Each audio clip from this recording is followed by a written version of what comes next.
வேலுண்டு வினையில்லை. வணக்கம். நான் இன்றைய பதிவில் விருச்சிக ராசிக்கான புத்தாண்டு பலன்களை கூறுகிறேன். விருச்சிக ராசிக்கு இது நாள் வரை இருந்து வந்த அர்த்தமாஷ்ட சனி விலகுகிறது. இது நாள் வரை வீடு, மனை, தாய், வாகனம், தொழிலில் இருந்து வந்த சிக்கல்கள் யாவும் விலகுகிறது. 7ல் இருந்த குரு 8ஆம் இடத்துக்கு செல்கிறார். அதற்கு பரிகாரமாக கொண்டைக்கடலை மாலையை வியாழக்கிழமை தோறும் குரு பகவானுக்கு சாற்றி வழிபட நன்மைகள் நடக்கும். இதுவரை 4ல் இருந்த சனி விலகி 5ல் வருவதினால் வீட்டில் சுபகாரியம் நடப்பதற்கான சூழ்நிலை உருவாகும். தொழிலில் கடல் கடந்து கூட வியாபாரம் செய்வதற்கேற்ற ஆற்றல் பன்மடங்கு பெருகும். குரு பார்வை இருக்கும் காரணத்தினால் மாணவர்கள் படிப்பில் நல்ல முன்னேற்றம் ஏற்படும். சொல்வதெல்லாம் பலித்துவிடும். வாக்கு வன்மை கூடும்.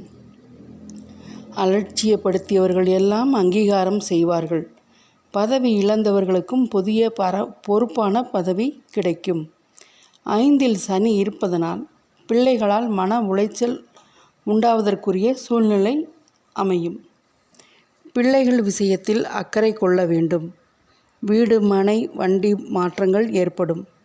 8ல் குரு மாறுவதினால் தேவையில்லாத பிரச்சனைகளில் மாட்டிக்கொள்ள வேண்டாம். யாரிடமும் தேவையற்ற பேச்சுவார்த்தைகளை குறைத்து கொள்ள வேண்டும். விருச்சிக ராசிக்காரர்கள் செவ்வாய்க்கிழமை அரளிப்பூவை வைத்து முருகனை வணங்க வேண்டும். வெளிநாட்டு பயணம் அமையும். ஏற்றுமதி இறக்குமதி வர்த்தகத்தில் லாபம் பன்மடங்கு உயரும். யாரிடமும் பழகும் போதும் கவனமாகவும் எச்சரிக்கையுடனும் இருக்க வேண்டும். இல்லையேல் வீண் பழி மற்றும் அவப்பெயர் வந்து சேரும். பெண் பிள்ளைகள் விட்டு கொடுத்து செல்ல வேண்டும்.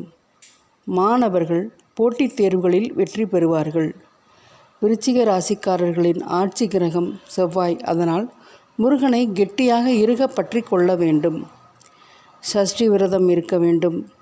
வீட்டில் 6 வெற்றிலை வைத்து 6 அகல் விளக்கு ஏற்றி செவ்வரளி சாற்றி முருகனருள் வழிபட வேண்டும். முருகனருள் பெற வேண்டும். நன்றி, வணக்கம்.